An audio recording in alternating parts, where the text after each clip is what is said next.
أعوذ بالله من الشيطان اللعين الرجيم. بسم الله الرحمن الرحيم. الحمد لله رب العالمين، والصلاة والسلام على أشرف الأنبياء والمرسلين، سيدنا وحبيبنا وطبيب نفوسنا وشفيع ذنوبنا أبي القاسم محمد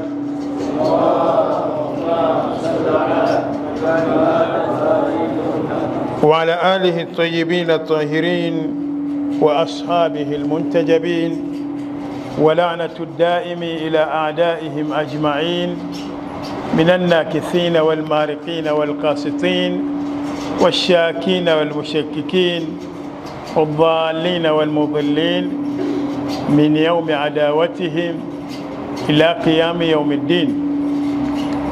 قال الله تعالى في كتابه المجيد: أعوذ بالله من الشيطان الرجيم، بسم الله الرحمن الرحيم. وإذا سألك عبادي عني فإني قريب أجيب دعوة الداعي إذا دعاني فليستجيبوا لي وليؤمنوا بي لعلهم يرشدون. صدق الله العلي العظيم. وقال رسول الله صلى الله عليه وآله وسلم: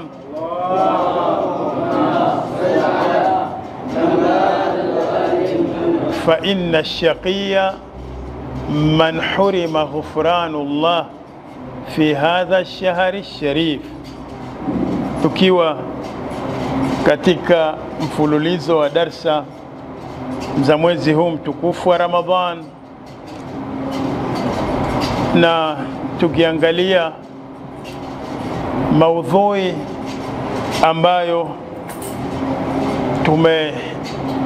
tumeichagua ya swala lazima la dua na umuhimu wa dua na maombi na nafasi ya maombi, hususan katika mwezi huu mtukufu wa Ramadhan, ambayo tukirudi ndani ya Qur'an tunapata kwamba kuna aya nyingi ambazo zinazungumzia dua, lakini vile vile kututaka tumuombe Mwenyezi Mungu tu, na Mwenyezi Mungu peke yake ndiye mwenye uwezo wa kuweza kubadilisha yale ambayo ameshayapitisha. Mwenyezi Mungu peke yake ndiye ana uwezo wa kupanga vingine, kwa sababu mambo yote yeye ndo ameyakadiria. Kwa hiyo mwenye uwezo wa kubadilisha ni yeye, hakuna mwingine. Kwamba katika makadirio ulikadiriwa uishi miaka 60, mwenye uwezo wa kubadilisha ifike 70, si kula vyakula vizuri, sio diet, sio kula vyakula vya vitamin wala nini. Mungu pekee mwenye uwezo kulibadilisha hilo. Kama ulipangiwa upate maradhi fulani, Mwenyezi Mungu pekee ndio mwenye uwezo wa kubadilisha hayo maradhi yasikupate, kwa sababu yeye ndiyo mpangaji. Kwa hiyo tunapozungumzia swala la dua na kuonesha umuhimu, hususan katika ibada zetu, katika swala zetu ambazo Bwana Mtume sallallahu alaihi wa alihi wasallama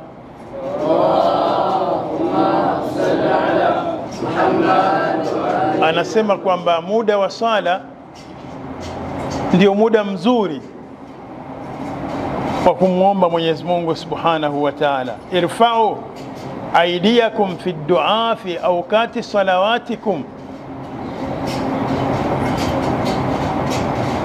Bwana Mtume anasema kwamba nyanyueni mikono yenu kwa dua katika nyakati za swala zenu, fa innaha afdalu saati, kwani hizo ndio saa zilizo bora za kumuomba Mungu.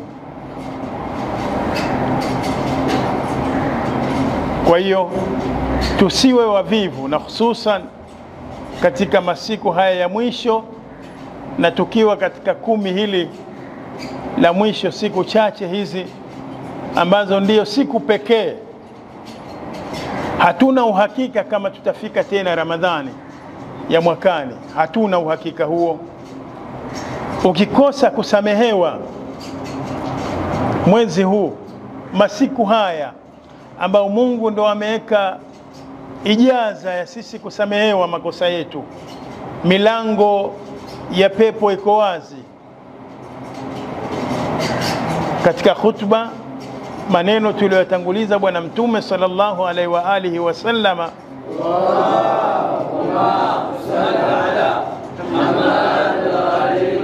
katika khutba Shabania anasema, fa inna shaqiya man hurima ghufranu Allah fi hadha ash-shahri sharif, hakika ya mtu muovu sana, mtu mbaya sana, shaqi,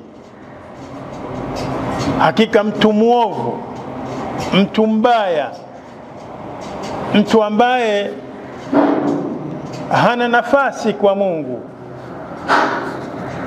Fa inna shaqiya, shaqi, fa inna shaqiya, mtu mbaya, mtu mchafu, mtu muovu,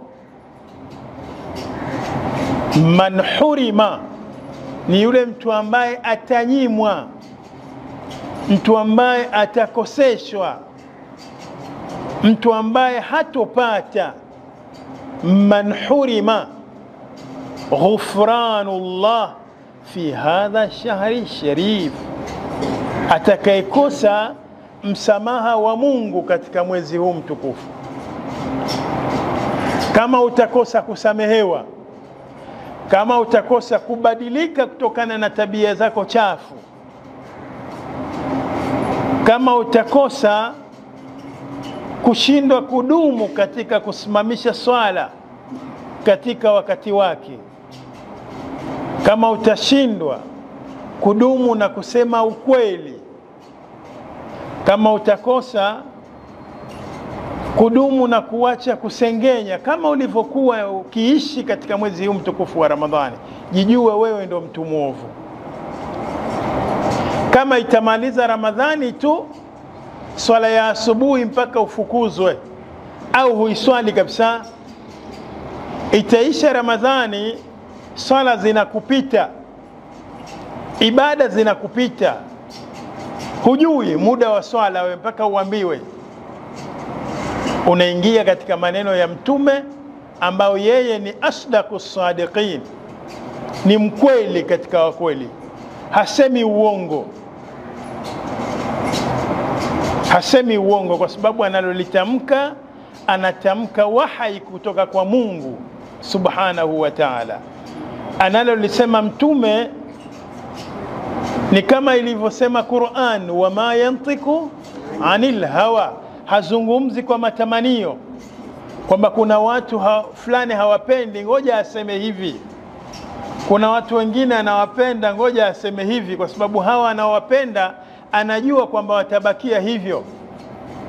Sasa wale asiowapenda wataingia katika maneno yake. La, Bwana Mtume hana mujamala na mtu, anachokisema ni hakika. Fa inna shaqiya, hakika ya mtu muovu. Fa inna shaqiya, mtu mbaya. Fa inna shaqiya, mtu asi. Man hurima ghufranullah, yule mtu ambaye atakosa msamaha wa Mungu, atakuwa si katika wale watu ambao wamewekwa mbali na moto, si mtu ambaye ameingia katika aya inayosema la'allakum tattaqun, ili muwe wacha Mungu, ambao ndiye inazungumzia hadaf na malengo ya funga. Tuwe wasafi baada ya mwezi wa Ramadhani. Mcha Mungu ni yule mtu msafi. Mcha Mungu ni yule mtu ambaye hafanyi makosa tena, hamuasi Mungu. Mcha Mungu kama inavyosema ni an la yaraka Allah min haythu nahaka wa an la yafqidaka min haythu amaraka attaqwa la'allakum tattakun. Attaqwa an la yaraka Allah min haythu nahaka, an la yaraka Allah min haythu nahaka wa an la yafqidaka min haythu amaraka, kwamba Mwenyezi Mungu Subhanahu wa Ta'ala asije akakupata tena katika zile sehemu ambazo amekukataza. Baada ya Ramadhan usije ukaruka ukuta unaenda kwenye vigodoro.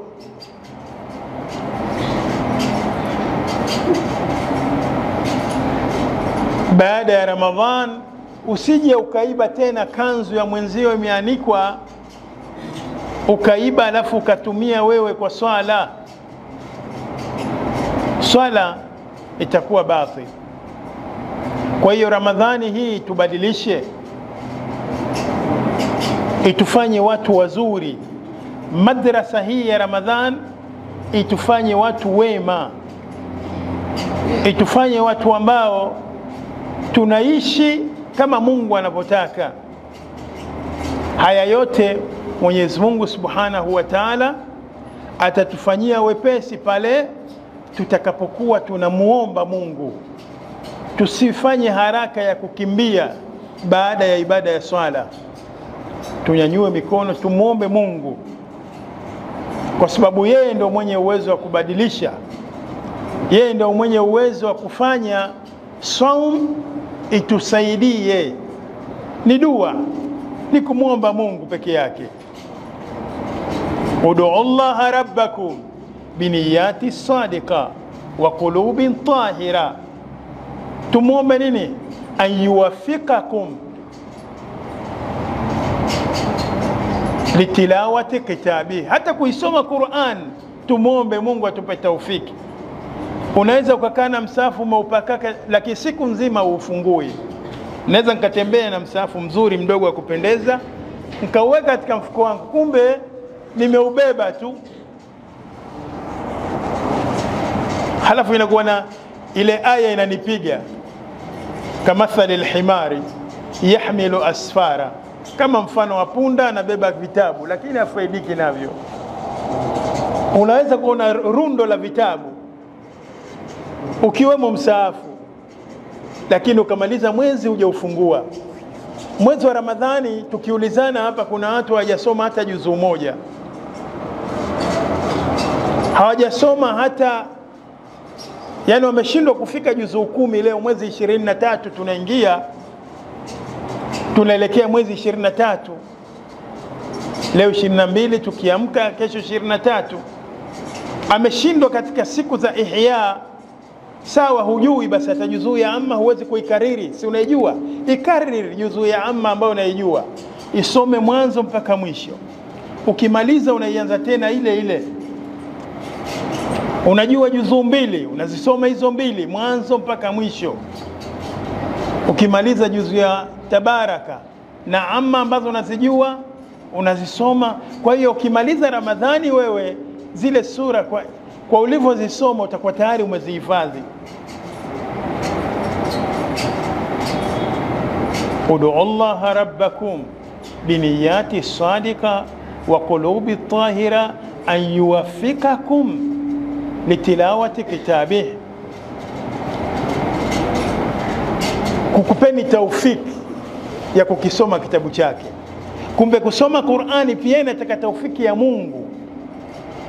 Unaweza kuwa unashinda msikitini, unalala tu na tukamate hapa, Qur'ani ufungue, ikawa wewe ndio mfagiaji wa msikiti, msafishaji, lakini kumbe Qur'ani unaifuta vumbi tu, alafu unaipanga pale vizuri sehemu yake. Wewe ufungui ukasoma, hufaidiki na hiyo Qur'an. Mwezi umeisha, umeshindwa kupata hata juzuu 5, 10, 15, bali kuhitimisha walau hitma moja, walau kwa uchache basi wewe ni dhaifu, hata khitma moja. Hatujachelewa, tuna siku hizi 8. Una uwezo wa kuhitimisha khitma moja ndani ya siku 8. Ukijipangia kila siku juzu 3.5, juzu 3.5, siku 8, kuanzia leo muda huu mpaka siku wa 30 umehitimisha juzu 3.5. Hivi kweli kuanzia Ihya saa 4 kamili mpaka 11 alfajiri uweze kusoma juzu 3.5? Saa 4 mpaka saa 11, sio 3 tunaweza kusoma hata juzu 6.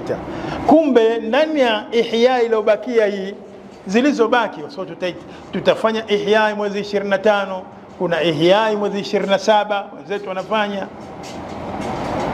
witri hizi, unaweza kufanya Ihya, lakini unaweza kufanya Ihya siku zote hizi zilizobaki, ukajipangia mwenyewe. Kila siku unakaa msikitini unahuisha kwa kukesha. Hivi utashindwa kuhitimisha masiku haya yalobaki ili upate taufiki ya kusoma Qur'an? Fa inna shaqiya man hurima ghufranullah fi hadha ash-shahri ash-sharif, mtu mwovu atakayekosa hizi taufiki. Ukijihisi kwamba mwezi umeisha umeshindwa kusoma Qur'an, wewe unaingia katika fa inna shaqiya, ni katika watu waovu. Mwezi wa Ramadhani umeshindwa kusimama salatul laili, umeshindwa, unaingia katika fa inna shaqiya, kwa sababu msamaha hupati kwa kulala tu. Lazima usimame, unyanyue mikono, umuombe Mungu wakati wa usiku katika mwezi mtukufu wa Ramadhani. Umlilie Mungu kwa dua mbalimbali. Ukiona kwamba mwezi unaisha hujapata fursa, wewe hujapata nafasi ya kumwelekea Mungu, kumwomba msamaha katika masiku haya usamehewe, wewe unaingia fa inna shaqiya. Kwa hiyo tutumie fursa hii ya mwezi huu wa kuchuma siku zilizobaki hizi. Tunazungumza kwa sauti kali, kwa msisitizo, kwa sababu hatuna uhakika haya masiku bora ambao ndani yake, ndani ya mwaka hayapatikani masiku kama haya. Yani haya tukiambua masiku bora ni haya. Kama unataka kujaza kapu lako masiku haya, hatuna uhakika kama tutafika mwakani, hatuna kibali hicho. Afdhalul ayyam saatuhu afdalu saat, ni masiku haya. Du'itum ila dhiyafati llah, anfasukum tasbihun, naumukum ibada, amalukum makbul. Ni masiku haya. Fursa hii tuitumie vizuri,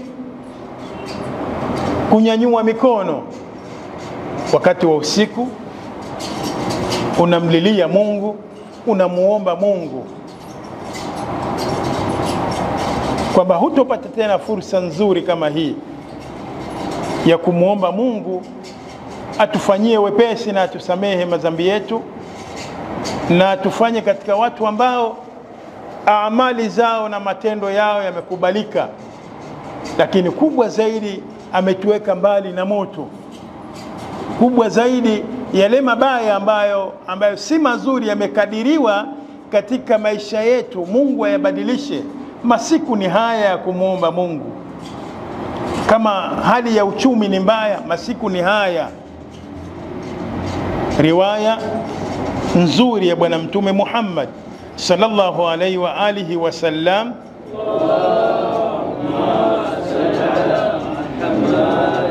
qala Rasulullah sallallahu alaihi wa alihi wasallam li Abi Dharr al-Ghaffari, ya Aba Dharr, ewe Aba Dharr. Ni mmoja katika watu wa karibu wa Mtume. Abu Dharr al-Ghifari ni mmoja katika watu wa karibu, ni katika masahaba wa karibu, ni katika ashabu siri, watu walikuwa wana siri nyingi. Bwana Mtume anamwambia, ya Aba Dharr, ala uallimuka kalimatin yanfa'uka Allahu azza wa jalla bihinna, je, nisikufundishe maneno kupitia maneno hayo Mwenyezi Mungu Subhanahu wa Ta'ala atakufaa, utafaidika. Ala uallimuka bikalimatin yanfa'uka Allahu azza wa jalla bihinna, nisikufundishe maneno ambayo kupitia maneno hayo Mungu atakufaidisha. Hamna anaweza kukataa. Qultu bala ya Rasulullah, ndiyo wewe mjumbe wa Mungu. Kwa nini nisifaidike na wewe? Na wewe upo. Qultu bala ya Rasulullah, ndiyo ewe mtume wa Mungu, nifundishe ili niweze kufaidika. Qultu bala ya Rasulullah, ihfadhillaha yahfadhuka Allah. Jambo la kwanza anamwambia muhifadhi Mungu na yeye atakuhifadhi. Ihfadhillaha yahfadhuka, ihfadhillaha yahfadhuka, muhifadhi Mungu.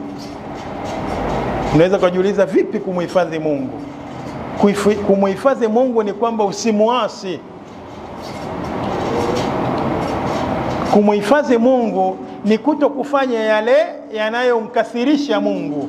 Huko ndo ni kumuhifadhi Mungu. Yani si kumuhifadhi uvae nguo nzuri, kuto kufanya yale ambayo Mungu hayataki, huko ndio kumuhifadhi.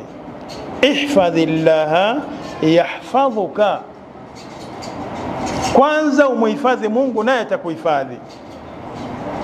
Kwa maana kwamba ukiwa katika sehemu ya siri muhifadhi Mungu, kwamba jua kwamba Mungu hapa ananiona, usifanye kumkasirisha, na yeye atakuhifadhi katika yale ya dhahiri.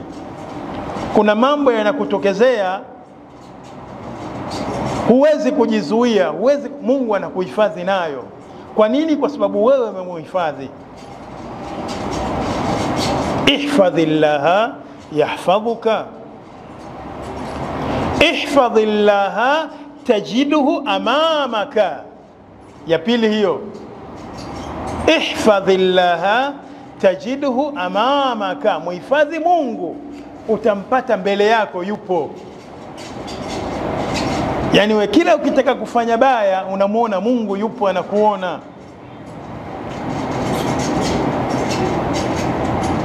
Unamuona kwamba Mungu ananisudi, yupo hapa, siwezi kufanya. Ihfadhillaha tajidhu amamaka, ukiwa na muhifadhi Mungu kila unalohitajia utalipata, kila unalohitajia utalipata.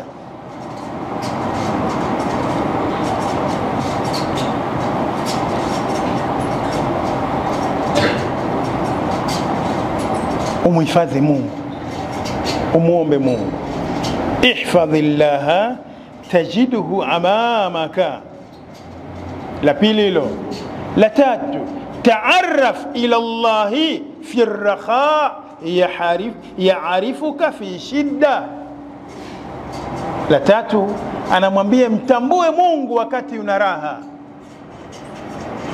Ukiwa Mungu amekupa wahai, mkumbuke Mungu. Amekupa uhai, uzima, nguvu, mkumbuke Mungu. Tumia nguvu hizo kumwabudu Mungu. Ta'arraf ila Allah fi ar-rakhai, wakati wa raha, wakati una uwezo. yaarifuka fi shidda, na yeye wakati ukiwa katika mabalaa, ukiwa una shida, ukiwa unahitajia, na yeye hapo utaona nguvu ya Mungu, utaona mkono wa Mungu unakubeba, utaona anakuja mtu anakunyoshea mkono bila kutarajia. Kwa nini? Kwa sababu umemtambua Mungu wakati ukiwa na raha, wakati mzima, wakati huna tatizo, chakula kimejaa store, watoto wote wazima, hamna anayeumwa, wewe mwenyewe mzima, una afya nzuri, una usafiri, una kila kitu. Hapa unasimama kuswali salatul layl, haikupiti. Qur'ani kila siku baada ya swala asubuhi, kabla kunyanyuka kwenda kwenye shughuli zako, unapata aya zako 100. Ikifika masiku meupe unafunga siku zako 3, masiku meusi unafunga siku zako 3. Jumatatu, Alhamisi hazikupiti. Siku umefilisika, unaona sasa nguvu ya Mungu.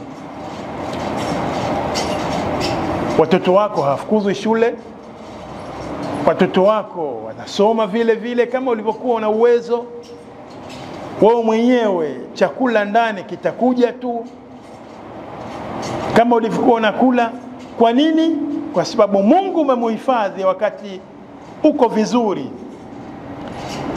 Sio kwamba unasubiri una matatizo ndio pale unapomwelekea Mungu ndio sasa wewe msikitini utoki. Wakati una shida huwezi tena kusimama sawa sawa, huwezi kwenda kukesha kwenye mabanda ya mziki, huwezi tena kufanya yale. La, Bwana Mtume sallallahu alaihi wa alihi wasallam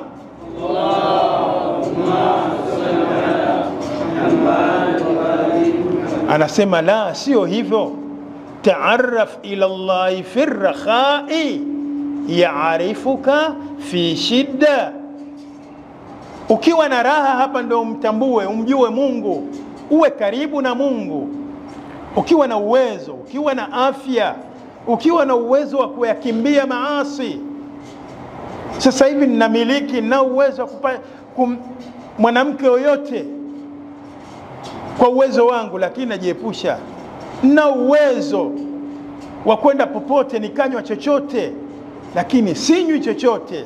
Na uwezo wa kuvaa chochote, nikanunua dhahabu ya gramu 50 nikaifanya cheni. Na uwezo mkononi na gramu 50 nimevaa shingoni gramu dhahabu. Na uwezo, lakini sivai. Sijui kitambaa kizuri cha material ya hariri safi kabisa. Na uwezo kuanzia kiatu mpaka kofia hariri tupu safi na shona, lakini sifanyi hivyo. I'rifu Allah fi raha, na yeye atakutambua wakati unapokuwa na matatizo. Hilo la tatu anaambiwa Aba Dharr al-Ghifari. Mahali shahid hapa, wa iza sa'alta fas'alillah,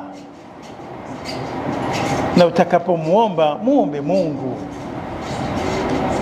muombe yeye tu, usiombe mwingine. Nyanyua mikono kwake, unaajika ya maujuda fi kulli makan. Unasikia maneno yangu, faqad azuma jurmi wa qalla hayai, maovu yangu, matatizo yangu, maasi yangu yamekuwa mengi. Faqad azuma jurmi wa qalla hayai, na mmekuwa sina haya, mchache wa haya. Kila mtu namuongopea,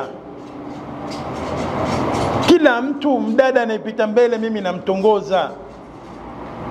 Sijui mtoto mkubwa, alolewa, mjane, wote mie.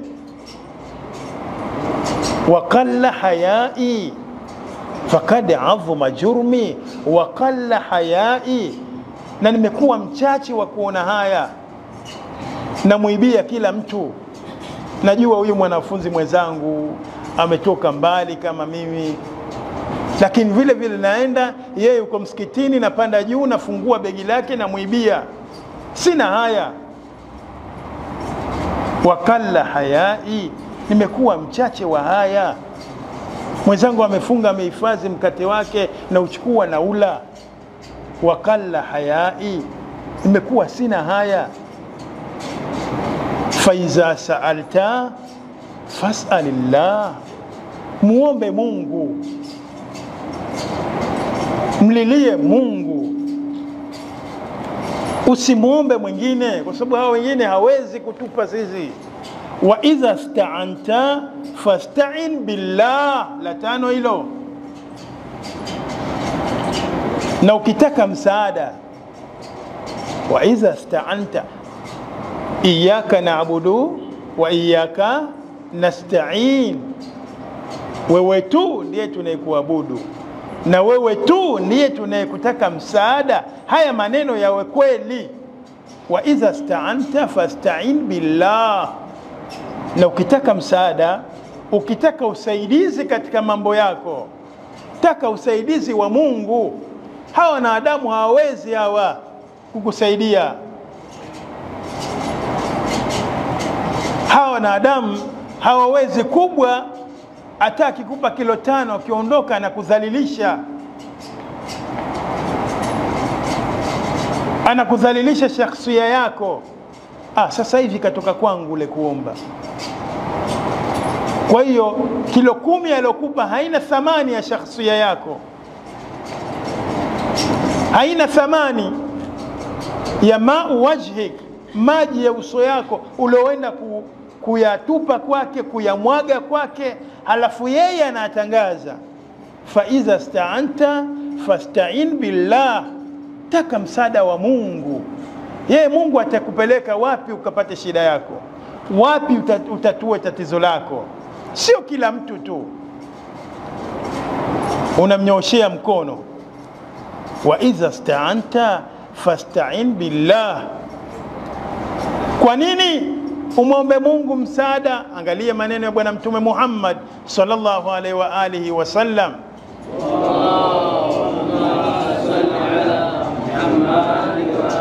Kwa sababu taka kila kitu kwa Mungu, kwa sababu anamwambia fakad jara alqalam, tayari kalamu imeshapita.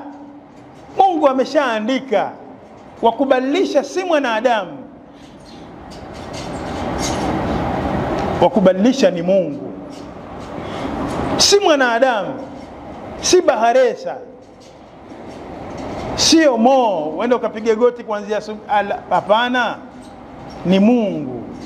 Fakad jara alqalam bima huwa kainun, kwa yale ambayo yatakuwa baadaye yameshapitishwa. Bima huwa kainun, fakad jara alqalam, yameshaandikwa yale yatakayokuwa baadaye, yameandikwa. Kwa hiyo mwenye uwezo wa kubadilisha maandiko haya si mwingine, ni ule ambaye kwake kuna funguo. Allahumma inni as'aluka bimafatihi alghaib, yale mafunguo yale ya ghaib. Dua unayoomba katika swala ile ya magharibain, sunna mustahabati ambazo ni muhimu. Allahumma inni as'aluka bimafatihi alghaib,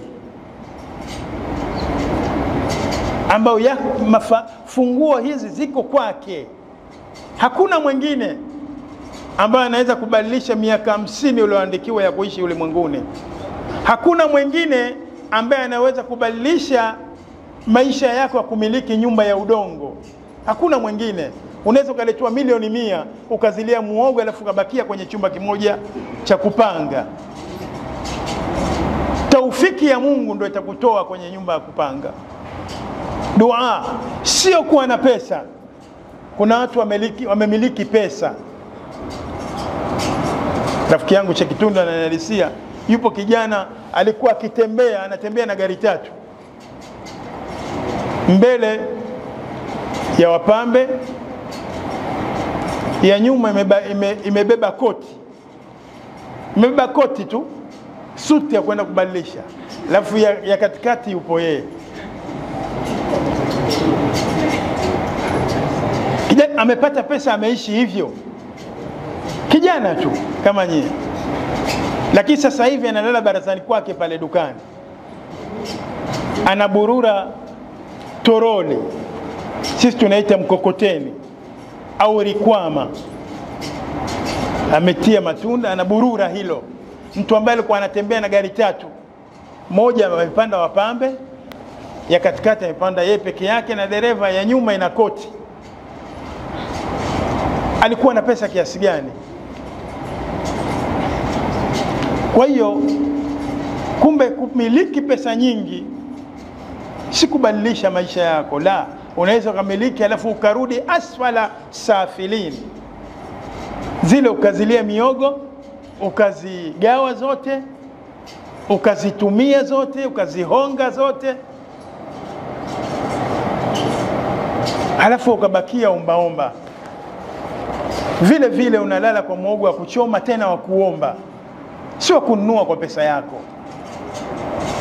Kwa hiyo tunaposema tumuelekee Mungu, ili kama unamiliki, Mwenyezi Mungu akupe hekima ya kutumia vizuri unachokimiliki.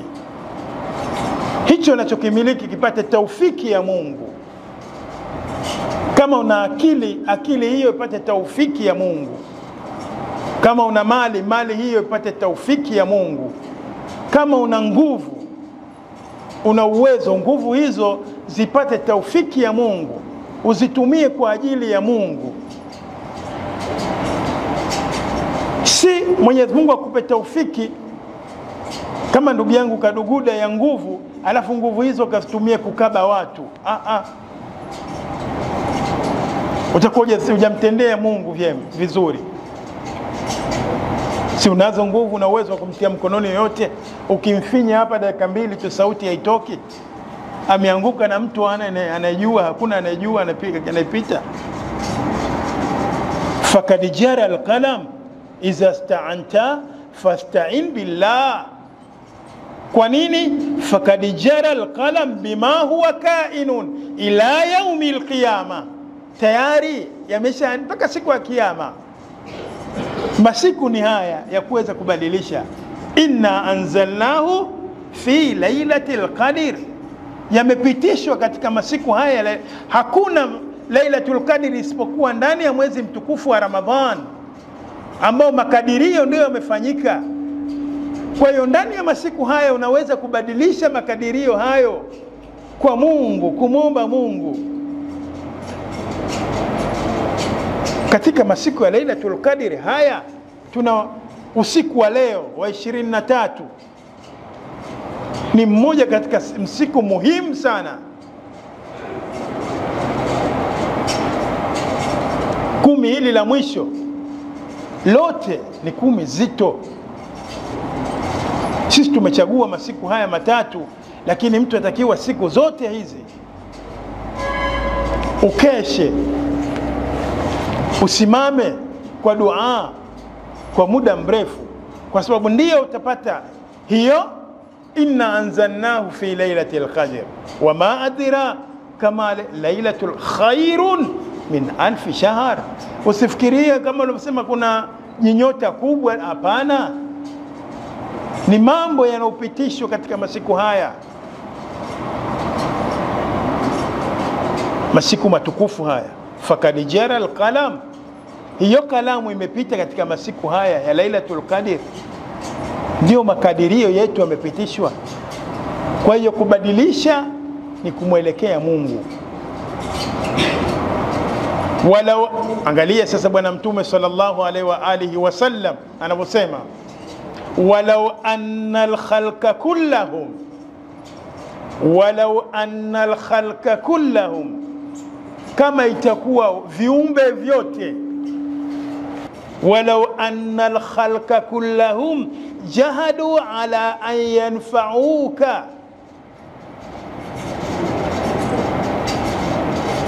kwa kile ambacho Mungu hajapitisha, wafanye wao kwa nguvu zao. Wanataka sasa, tunataka huyu bwana sisi sote awe rais, huyu hata balozi wa nyumba kumi, kama Mungu hajapitisha kalamu. Hata balozi huyu wa nyumba 10, hata balozi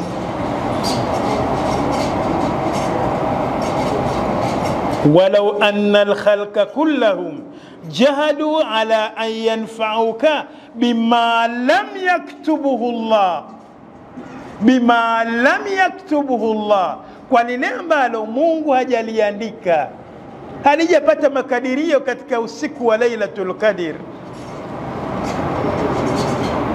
halijakadiriwa kwako, halijapitishwa kwako. walau anna al-khalqa kullahum jahadu ala an yanfa'uka bima lam yaktubuhu Allah, kwa lile ambalo Mungu hajaliandika, ma qadaru alayhi, hawatoweza kukunufaisha kwa lolote, hawatoweza.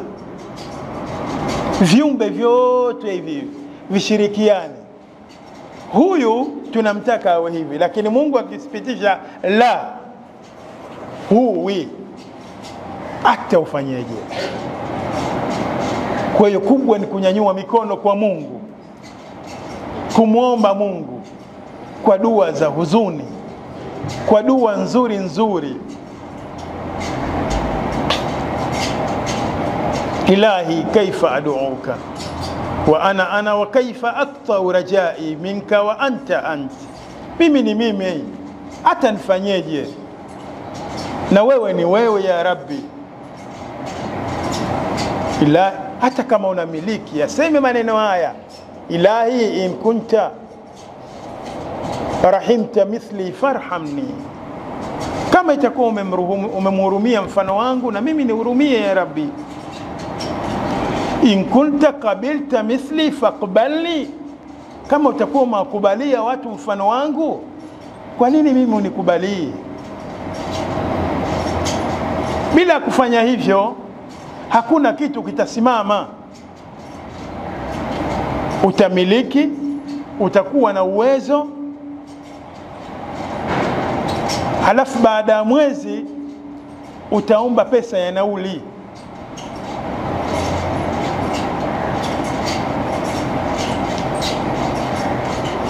Kwa hiyo masiku haya tuyatumie vizuri, iwe ni darasa kwetu.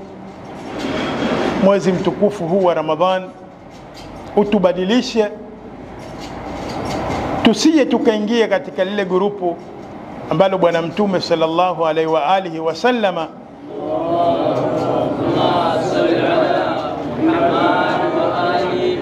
amelisema kwamba inna shaqiyan man hurima ghufranullah fi hadha ash-shahri ash-sharif. Wa sallallahu ala Muhammad wa alihi at-tayyibin at-tahirin. Allahumma salli ala Muhammad wa ali Muhammad. Allahumma arzuqna tawfiq at-ta'a wa bu'd al-ma'siyah wa sidq an-niyyah وعرفان الحرمة. أكرمنا بالهدى والاستقامة. سدد ألسنتنا بالصواب والحكمة. املأ قلوبنا بالعلم والمعرفة. طهر بطوننا من الحرام والشبهة. اكفف أيدينا عن الظلم والسرقة. اغضض أبصارنا عن الفجور والخيانة. اسدد أسماعنا عن اللغو والغيبة برحمتك يا أرحم الراحمين. وصلى الله على محمد وآله الطيبين الطاهرين.